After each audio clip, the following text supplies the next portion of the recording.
हत्ती गेला आणि शेपूट राहिली, नंतर सगळं तुमचंच होतं. कशाला करायची एवढी घाई? अहो थोडं अंतर पुढचंच होतं. परके जोडून परिवार बनवला, कुटुंब मोठं केलं होतं.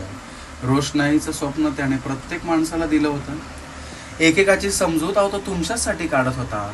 तुमच्याचसाठी प्रत्येक मताला किती तळमळीने जोडत होता. पण ऐनवेळी घात केलात आणि घरातच फूट टाकलीत तुम्ही. शेजाऱ्यांशी गट्टी लढवून आपलीच तिजोरी लुटलीत तुम्ही. अहो फूट टाका आणि राज्य करा एवढं साधं सोपं गणित होतं. डोळ्यात चमकणारं लुकलुक दिसणारं काचेचं ते माणिक होतं. अहो मग फाटेल हात, होतील जखमा आणि चिघळून जाईल शरीर. कोण थांबवेल मग रडणं तुमचं आणि कोण देईल धीर? अहो लक्षात ठेवा शेजाऱ्यांचा डाव जरी भलता आहे.